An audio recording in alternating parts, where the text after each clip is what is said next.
Hi, my name's David Esrati. Thank you for coming and watching. And if you're watching and you've done this before, feel free to leave a comment. I see them, at least say hello, and I will respond.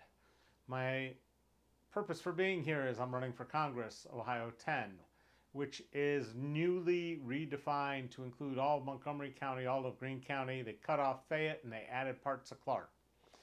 It's still a red-leaning district. So Mike Turner, with his incumbent money and his incumbent status and his long history of saying, I work for the base instead of working for you, should help him very much. What I'm trying to show you is how a politician or an elected representative actually can reach out every day and talk to constituents in a real, meaningful manner. So, like I said, the comments are the key. Please feel free to put one in there and ask away. But today we're going to talk about states' rights versus federalism. And why today? Well, the Supreme Court, in their ongoing barrage of these insane decisions that are turning everything up on its ear, one after another, today basically said, we don't need an EPA. No, each state can regulate the safety of the Clean Air Act. And I see I-70, welcome. I'll get to that in a minute. So, there are some things that need to happen on a national basis, and I've got a friend who swears up and down that the complete answer to all of our problems is to push things down to the state level. So, forget the CDC, forget the FDA, forget the EPA, forget air traffic controllers. The only thing he thinks that should be handled by the feds is defense. And I'm going to tell you right here, right now, if the Republicans think that is a solution for smaller government and more efficient government and less taxation and less rules, they're full of hooey. Because what you end up with is what we have in Montgomery County, where we have 30 different jurisdictions, 18 school districts, 7 independent police forces. I don't know how many city managers and school boards and all these people that we have to elect. That's overhead, folks, and we need less of it. Now let's give you some examples of things that the Founding Fathers put into the Constitution that were important, like regulating interstate commerce. We don't have borders where you have to pay a tariff to have your goods cross from one state to another. We have collaboration in collecting sales taxes. We have all kinds of collaboration in terms of recognizing licensing rights from one state to another. And imagine if your driver's license was only good in 7 states instead of all 50. And the ID was only good, in your state and not good enough for the airlines and for international travel. What this Supreme Court is doing is trying to set the country back to before we had the United States and have a bunch of states working any which way they want, because that makes it easier. Basically, to separate and secede and end up with multiple countries. And that's what they're heading for, and their goal is, and that they're aiming for. And it's not going to work. It's not going to be more efficient. And these 4 justices that are doing most of this malarkey need to be replaced. Clarence Thomas is already in deep before you get to the issue of his wife. Okay? He didn't recuse himself from a case that he should have, and he seems to think he is above the law. And after being quiet for all these years, now he can't shut up. It's time to remove him and his insurrectionist wife, Ginny, from the Supreme Court. As to the other 3 who seem to think that all of a sudden religion and schools, no big deal, well, yes it is. Because we've already seen this happen locally where we had the International Church of Satanism come in to, I think it was somewhere in Butler County, and to have an after-school program, and oh my God, the parents flowed out. But hey, Satanism is a religion just like Catholicism and Christianity and Judaism and Muslim, you name it. Okay? So if you're going to have one religion, you better be ready for all of them. Obviously, these people have lost their minds. And that's why we have the executive branch, the judicial branch, and the why am I drawing a blank? The legislative branch, I'm sorry. So, it's time for the legislatures, the legislative and the executive to say enough of this and change some of these people out, because they are not following the laws of this country. They're making them up themselves. No, each state is not its own country, I-70, and we have had, this has been settled law and settled rules for a long time. But you keep on going and keep believing that 2,000 mules is a real thing, because it's been disproved and debunked a long time ago. Me watching it ain't gonna help. Sorry. So, what do we need to see? Why is this important? There are things that have been proven to be dangerous to humans.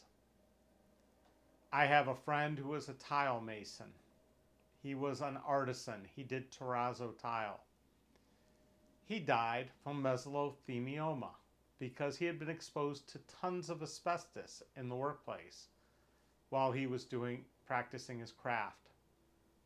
He died way too young. That's why we have federal laws, because local politicians can be bought off way too easily and way too cheap.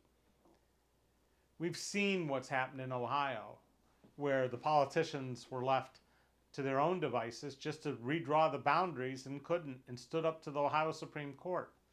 What's happening here is we have a faction of Republicans who are hell-bent on dismantling our system of government.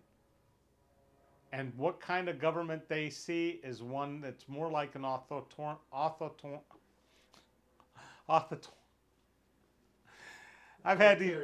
authoritarian state.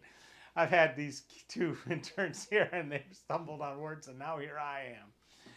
It is not easy to do on live TV. I never was meant to be a newscaster. I don't have a teleprompter. This is all me just talking to you. Anyways, so we've got a whack job, I-70. You're getting better and better every time. Each state is its own country. That's why they have a governor. Presidents are for corporations. Oh, God, I don't know if I can handle that.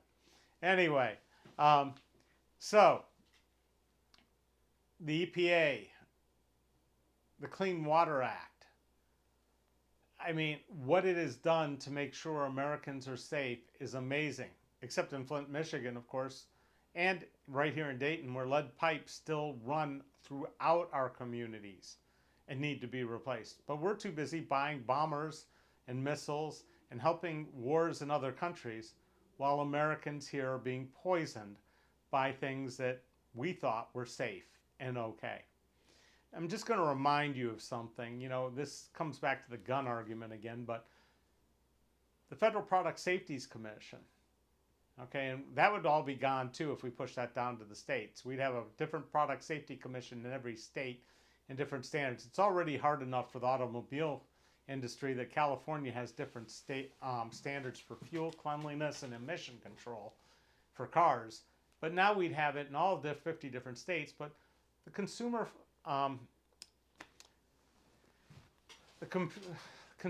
Product Safety Commission banned jarts after 3 children died. There were a lot of injuries, but 3 had died. And we're unable to ban guns, semi-automatic guns, guns meant for war, from the hands of American citizens, despite killing over 45,000 Americans every year. This is where we need to, as voters, decide what kind of country do we want to live in. Do we want to live in the Wild West? Do we want a return of slavery, be it real slavery where we're actually having people owned by owners? Or is it just owned by your boss who controls your employment and your health insurance and other things? I like to believe in a country where you own your own destiny, where you control your body, you control your health insurance, and you feel safe everywhere. Now, the feeling safe everywhere, because I know somebody's going to say, well, that means you're anti-vax. No. If you are in a place where you never interact with anybody else, sure. But if you're going to interact with other Americans, you have an obligation to those Americans as an American to safely protect yourself and them from spreading a disease and killing people. We are not put on this earth to kill each other. And that needs to be clear. So I-70's leaving, thank you, and he says, have a good day, Trump 2024. Never happened. He'll be in prison before then. Anyways, if you sat through yesterday's, we're really sorry. We'll trim it down so we don't see all the gaps without the sound. We hope we got it right today. We also had our new intro, as you watched, which had some of my pre-recorded spots that are available on YouTube. If you got more questions, you can find out answers at electesrati.com. If you'd like to donate, because I am not the establishment candidate who's getting money handed to me hand over fist for favors and everything, you go to electesrati.com/donate. You can donate for as little as $3. Mike Turner's minimum is $500. That should tell you something right there.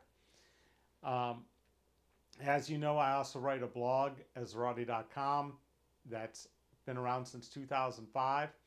I've got a few recent bombshells there. And if you really appreciate some of the things I posted there, that's had a donate button on it for years. If you so feel like inclined and you want to say, continue the citizen journalism that you've been doing, the filing of lawsuits to make sure that government is open, honest, and transparent, you can donate there as well. Those two fund sources do not intermingle. I am going to say this. This is challenging, running for office. And that's why a lot of people don't do it. It's also very expensive, which is why a lot of people don't do it. I may not be the best candidate, but I'm the best candidate you have right now. And I'm sorry if I'm not perfect in every way, or the textbook example. I'm sorry if I wear t-shirts that say, make Orwell fiction again, instead of a shirt and a tie. Right now I couldn't put a tie on to save my life thanks to my shoulder. But here's the difference between me and the politician you have from Central Casting. I've actually done things in this community to make it better. I've worked hard with my neighbors to turn my neighborhood into a successful, safe place where neighbors become friends. I have worked hard to make sure that there isn't a second standard for politicians in this community, that they can get away with things, that they can give contracts to their friends and family without having to worry about me coming after them. I fight corruption. I try to expose it. It's not easy. I will continue to do that once I'm your congressman in D.C. That I guarantee you.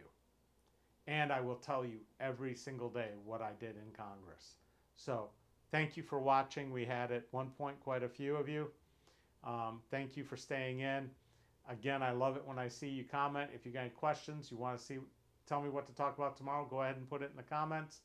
I see them all. I respond. Thank you so much. I'm David Esrati. I want to be your congressman. Have a good day.